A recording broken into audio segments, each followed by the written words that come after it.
At my bachelor party, the stripper walked in and froze when he saw my fiancée at the bar. He said, "Babe, you didn't tell me you were engaged." I never thought the night of my bachelor party would be the moment my entire life tilted sideways. I'd been through brutal overnight shifts as a trauma surgeon, lost patients in front of me, and stood through court inquests after impossible medical calls, but nothing prepared me for what unfolded in a downtown bar on a humid Friday night. My name is Dr. Thomas Ward, 33 years old, son of a schoolteacher and a retired electrician, and until that night, I thought I was days away from marrying the woman of my dreams, Sabrina Hale. I was proud of how far I'd come. Medical school loans finally paid off, a respectable job at the city hospital, and someone waiting at home who, at least on the surface, believed in me. My best man, Carl Benson, had been my closest friend since residency. He had the sense of humor I never developed. If I was cautious and methodical, he was impulsive and shameless. He insisted on planning the bachelor party, even when I told him I didn't want anything flashy. I imagined we'd end up in a rented room playing poker or at most a dinner out. Instead, he booked a private room at a bar called the Rusted Anchor, a place known more for neon lights and questionable entertainment than quiet beers. "You only get one bachelor night, Tom," Carl said earlier that week. "Let me do this my way." I agreed, because I was too exhausted to argue. The night began normally. A dozen colleagues from the hospital, some old friends from college, even my younger cousin showed up. The music pounded low from the main floor, but the private section upstairs gave us space to breathe. Drinks circulated, bad jokes flew, and I let myself relax for the first time in weeks. Half an hour in, Carl clapped his hands like a circus host. "Gentlemen, I've got a surprise for you." A cheer went up. I rolled my eyes, assuming he'd ordered a female dancer. Typical cliché, but harmless. What I didn't expect was a tall man in tight jeans and a sequined shirt stepping through the door, carrying a boom box under one arm. Laughter exploded across the room. Carl doubled over, already proud of himself. "Come on, Tom. You didn't think I'd actually go with the obvious, did you?" The stripper, later I'd learn his name was Rico Alvarez, set the music down, adjusted his sunglasses even though it was night, and struck a pose. My friends howled. Cameras came out. I wanted to sink into the floor, but I managed a strained laugh. It was a prank. Nothing more. Embarrassing, sure, but survivable. But then the night cracked open. As Rico moved to start his act, his gaze shifted past me, toward the bar on the far side of the private room. That's where Sabrina was standing with her sister, Claire. They'd stopped by briefly, supposedly to drop off a small cake, and then leave. Sabrina said she didn't want to invade the boys' night, but Kyle insisted they stick around for a toast before disappearing. Rico froze mid-gesture. His smirk vanished. The music thumped, but he didn't move. He just stared at Sabrina like he'd seen a ghost. The room quieted, confusion spreading. I turned, following his gaze. Sabrina's glass of champagne trembled in her hand. Color drained from her face. She glanced at Claire, then back at Rico, panic flickering across her features. And then Rico spoke, his voice cutting through the silence. "Babe, you didn't tell me you were engaged." Every hair on my arm stood up. The room erupted. Chairs scraped. Laughter turned into shocked gasps. One of my colleagues muttered a curse under his breath. Someone dropped their drink. I couldn't breathe. I looked at Sabrina, waiting for her to deny it, to laugh it off, to say it was some misunderstanding. But she didn't say anything. Her mouth opened, then closed. Kyle's grin faltered. "Wait, what?" Rico stepped forward, removing his sunglasses, eyes locked on her. "You didn't tell me about this." He gestured toward me. "That you're getting married. This week." I could feel 30 eyes boring into me, waiting for me to explode, waiting for Sabrina to explain. She finally spoke, her voice shaking. I don't know him. I don't know what he's talking about." But Rico didn't flinch. He shook his head slowly, almost pitying. "Don't do that, Sabrina." The sound of her name in his mouth made my stomach turn. Claire grabbed her sister's arm. "We should go," she hissed, tugging her toward the door. But I stepped forward. My hands weren't steady anymore. I wasn't angry yet. I was numb. My brain, trained to assess trauma under pressure, tried to make sense of this like it was just another emergency case. Identify the injury. Locate the source. Stop the bleeding. Except this wasn't a body on a stretcher. This was my fiancé and a man hired as a joke. "Do you know him, Sabrina?" I asked, my voice flat, controlled. She avoided my eyes. "Of course not. He's lying." But Rico pulled something from his back pocket. A crumpled receipt from a diner 2 neighborhoods away. He held it up. My name wasn't on it, but scrawled in red ink was a phone number I recognized. I'd memorized Sabrina's number years ago. "You gave me this," he said. The room tilted. Claire yanked harder, and the two of them slipped out before anyone could stop them. Rico tucked the receipt back in his pocket, suddenly aware of the hostile stares aimed at him. Look, I didn't know she was engaged. She never said anything. I wouldn't have. Kyle cut him off, his voice strained. You're telling us you've been with her? Rico nodded once. For months. I don't remember leaving the party. I don't remember saying goodbye. I walked out into the street, the city air hot against my skin, my chest hollow. My phone buzzed with messages, friends, colleagues, even Kyle asking what the hell just happened, but I ignored them all. By the time I got home, Sabrina wasn't there. Her phone went straight to voicemail. I sat on the edge of the bed we'd shared for 3 years, staring at the floor. I thought about the shifts I'd pulled, the hours I'd worked, the faith I'd placed in her. I thought about the money I'd saved, the house I'd planned to buy, the children we'd talked about. And all I could see was Rico's face when he said her name. That night, as I finally set my phone on the dresser, I noticed something. The folded diner receipt wasn't in Rico's pocket anymore. Somehow, in the chaos, it had ended up in my jacket. I pulled it out and stared at the number written in red. Sabrina's handwriting. I knew then this wasn't over. The next morning, the house was quiet in a way that made me uneasy. Usually, when Sabrina stayed over, I'd wake to the smell of coffee or the sound of her humming while scrolling through her phone. But that Saturday, sunlight crept across the bedroom, and she was gone. No note, no text. My first instinct as a surgeon was always to rationalize. Emergencies happen, people act strangely under pressure. But a different part of me, the part sharpened by years of catching lies from patients hiding addictions or downplaying injuries, recognized avoidance. At the hospital, colleagues whispered. Word had spread faster than wildfire. The bachelor party scandal, the stripper, the accusation. Kyle tried calling me during my shift, but I ignored him. I needed facts, not sympathy. That evening, Sabrina finally came home. She walked in as if nothing had happened. Her hair was pulled into a tight bun, her expression rehearsed calm. I don't know what that man was talking about, she said before I could open my mouth. He was trying to ruin us. Can't you see that? Her tone was polished, but her eyes betrayed fatigue. I'd seen the same look in relatives who'd been caught sneaking narcotics out of supply rooms. I didn't argue. Instead, I studied her the way I studied trauma scans. Not for what was obvious, but for what was missing. Her explanation lacked detail. Her body language screamed fear. That night, while she showered, I noticed her phone left unattended on the nightstand. I told myself I wasn't that kind of man, the kind who checked messages. But the memory of Rico's voice saying her name shoved down whatever moral line I'd drawn. I picked it up. The messages weren't under her usual contacts. Instead, buried in a chat labeled clinic, I found threads of coded language. Phrases like appointment confirmed for Thursday or client prefers discretion. No names, no direct references, but the timestamps lined up with nights she claimed to be at her sister's. When she emerged from the bathroom, steam curling around her, I was sitting on the bed, the phone in my hand.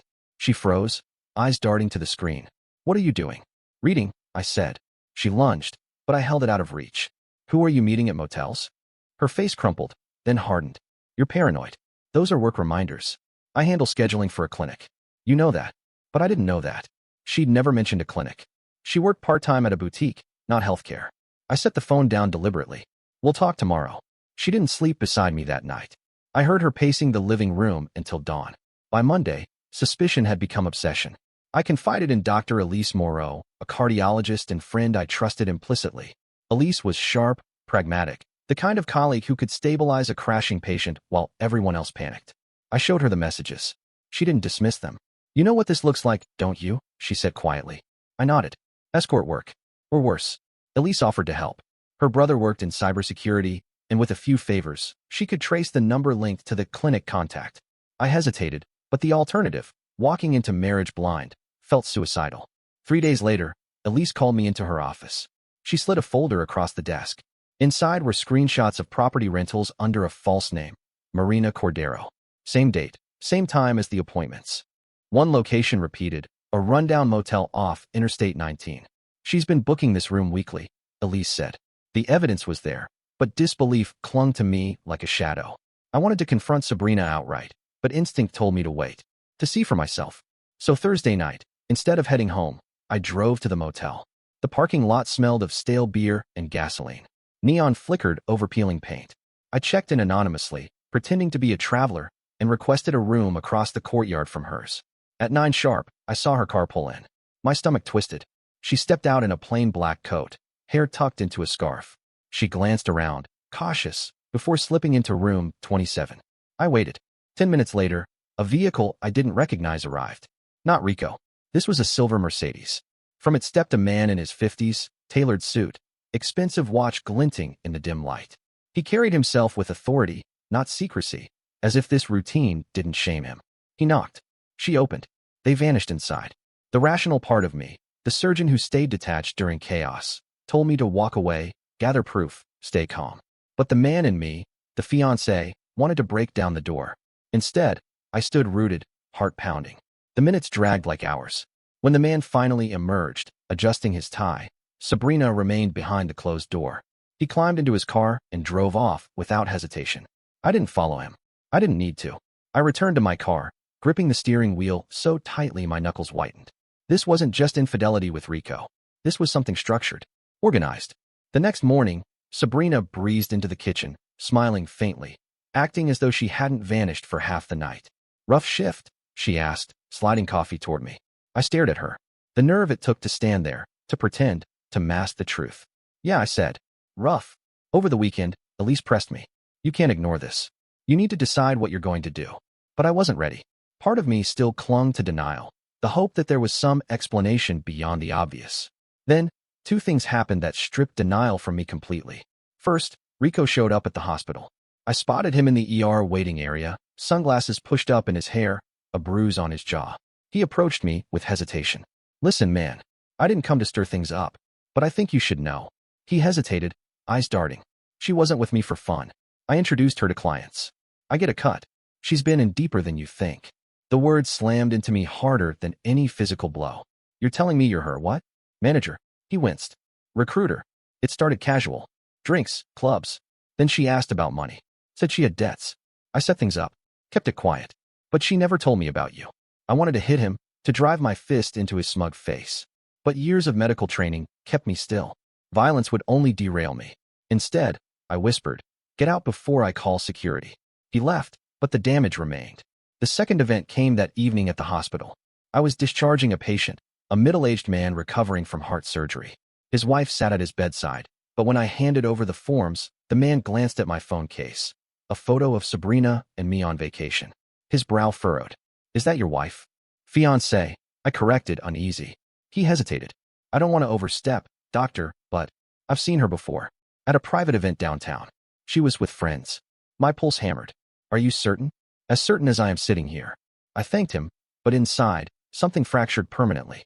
That night, when I confronted Sabrina with what little I dared reveal, she lashed out. "You've been spying on me? Talking to strangers about me? Do you have any idea how insane that sounds?" Her fury wasn't the guilt of someone innocent. It was the panic of someone cornered.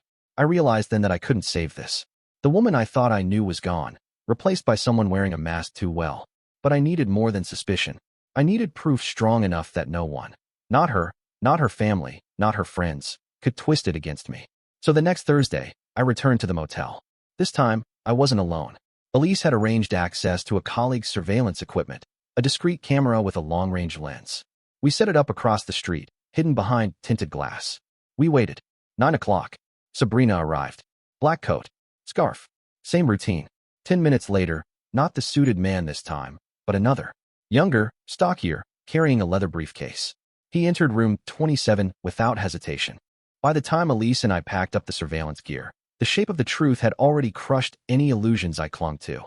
The footage showed more than betrayal. It revealed a pattern, a system. Sabrina wasn't sneaking away for romance. She was conducting business. Cold, transactional, organized. I drove home with the recorder in my glove compartment. The steering wheel vibrated under my grip.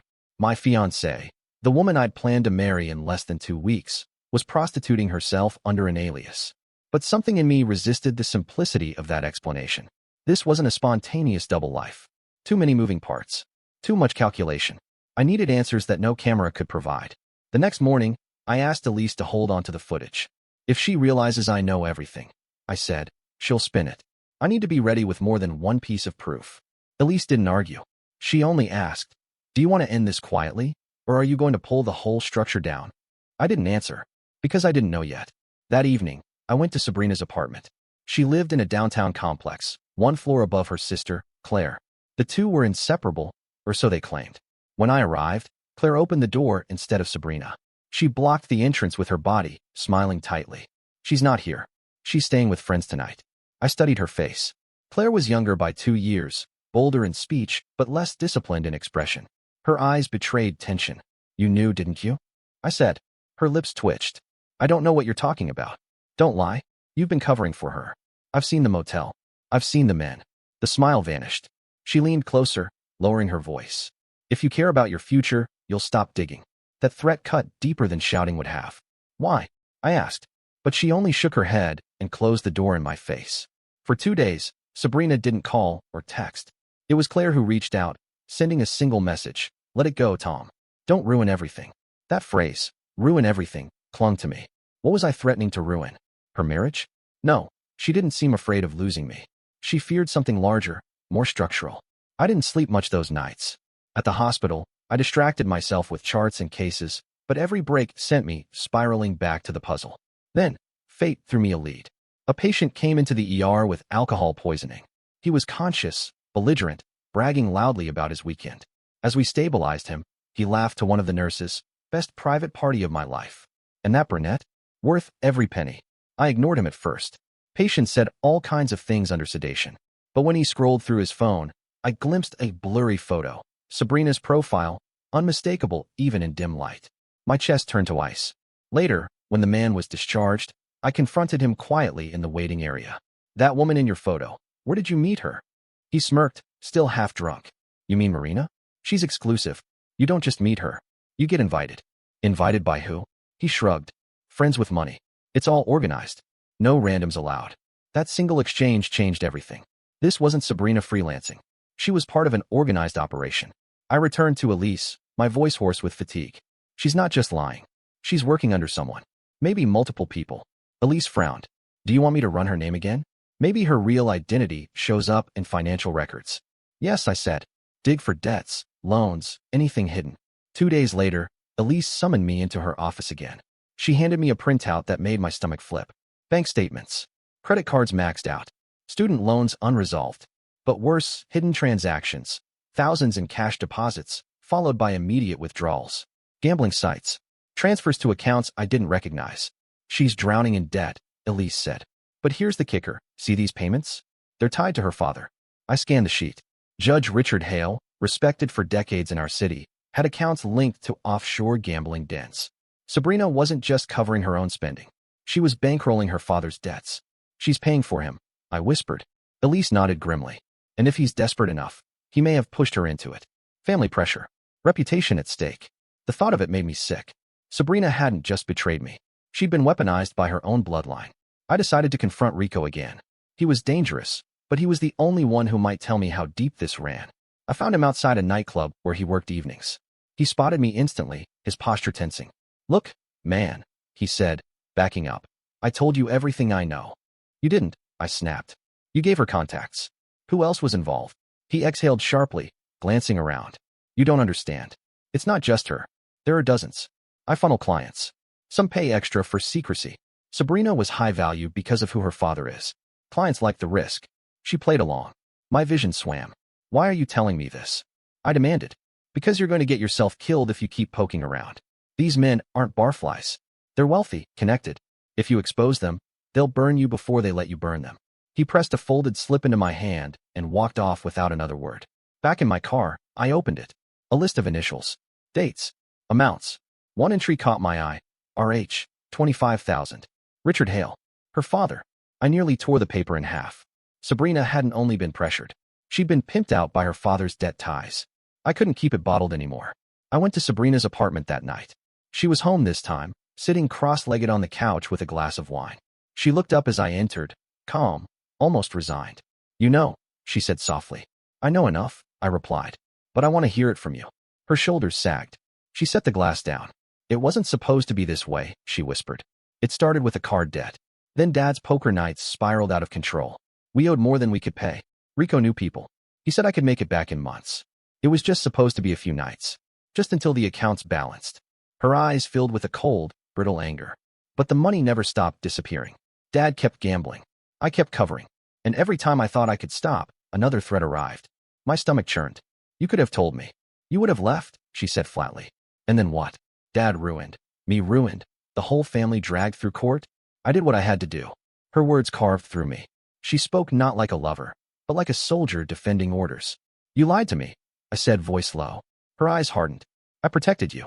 If you keep digging, you'll destroy us all. The room fell silent. For the first time, I realized she wasn't begging for forgiveness. She was warning me. I left without another word. At home, I replayed the surveillance footage. Each frame felt heavier, now that I knew it wasn't about lust but leverage. Sabrina was trapped, but she'd trapped me alongside her. And I couldn't let myself be collateral damage. So I began building a case. I gathered bank statements Elise had printed. I kept the surveillance recordings safe. I stored Rico's list in a locked drawer. Piece by piece, I assembled a web that pointed not only to Sabrina but to her father, his gambling ties, and the clients who exploited her. But paranoia crept in. One night, as I left the hospital, I noticed a car following me. Black sedan, tinted windows. It trailed me for 5 blocks before turning away. The next day, I found my mailbox pried open, letters scattered on the sidewalk. Nothing stolen, just disturbed, a warning. Whoever these men were, they knew I was close. The tipping point came a week later. Elise called me at midnight, voice urgent. I checked the offshore accounts again, she said. There's a transfer scheduled tomorrow. $500,000, routed through Sabrina's alias account. If this goes through, she won't just be covering debts, she'll be laundering. I rubbed my face. The scale of it terrified me. What do you want to do? She asked.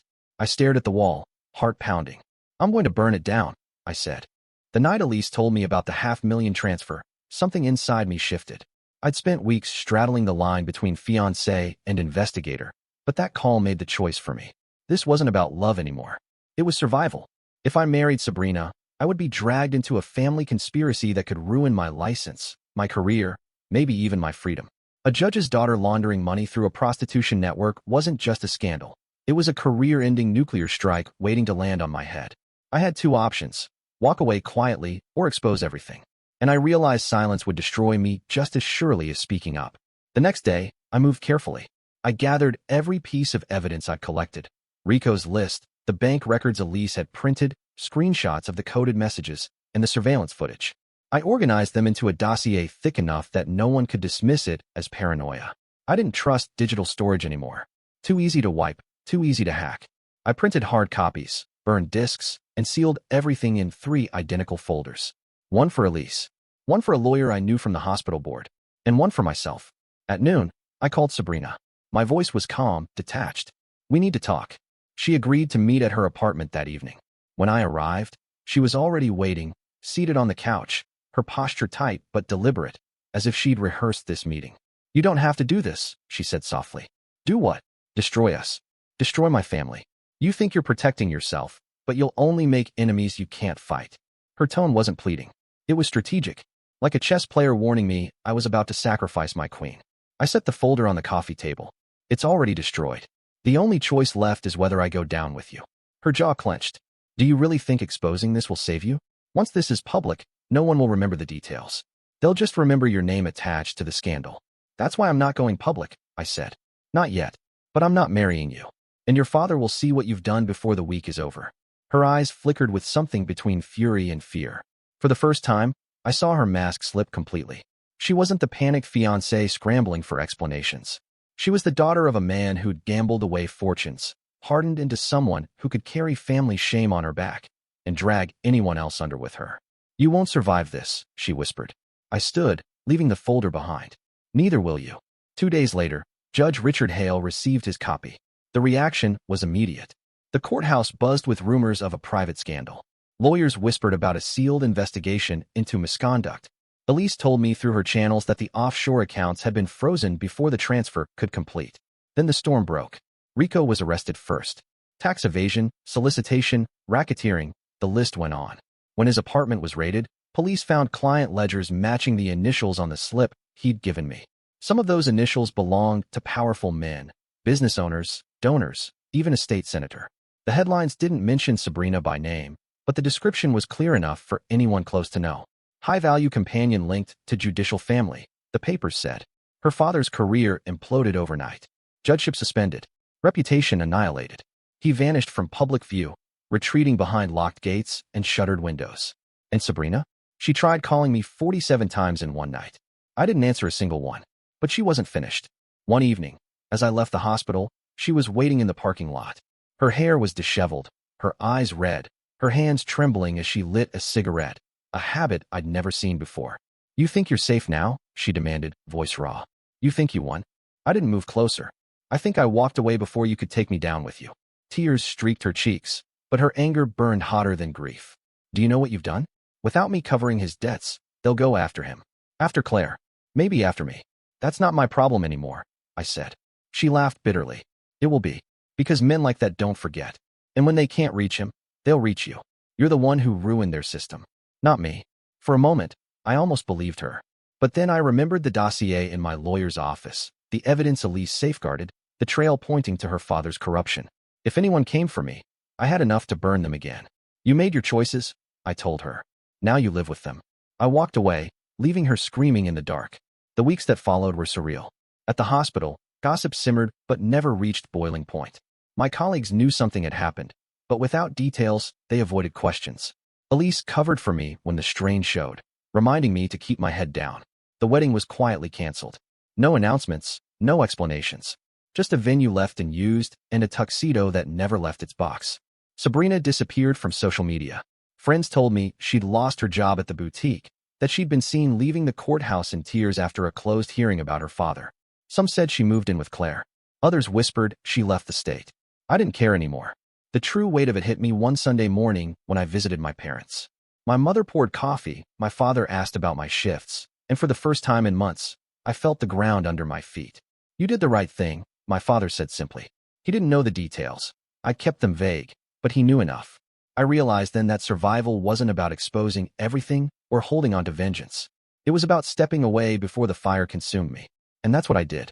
But consequences ripple, even when you step aside.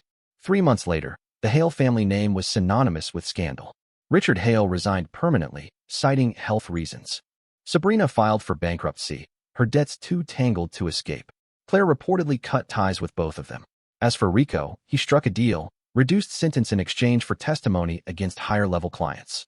His list made headlines, pulling more names into the mud. Businesses collapsed. Campaigns ended. A senator retired for family reasons that everyone understood. The network fell apart. And though my name never appeared in print, I knew I'd been the spark. I still think about Sabrina sometimes, not with longing, not even with rage, but with a cold kind of clarity. She wasn't innocent, but she wasn't the architect either. She was a pawn caught in debts she didn't create, debts her father chained to her shoulders. She chose deception over trust, and that choice destroyed us both. But when I lie awake after a 20-hour shift, I don't regret exposing her. I regret not seeing it sooner. Because the bachelor party prank, the stupid, careless prank Kyle thought would be funny, saved me from a marriage that would have ended my life in slow motion. The last time I saw Sabrina was almost a year later. I was leaving the hospital late, walking through the city streets toward my car. She sat on a bench outside a shelter, smoking, eyes hollow. She looked up as I passed, recognition flickering across her face. For a moment, neither of us spoke. Then she exhaled smoke, turned away, and didn't look back. I didn't stop either. Some wounds don't close. Some choices can't be undone. And sometimes, the only way to save yourself is to walk past the wreckage without picking it up.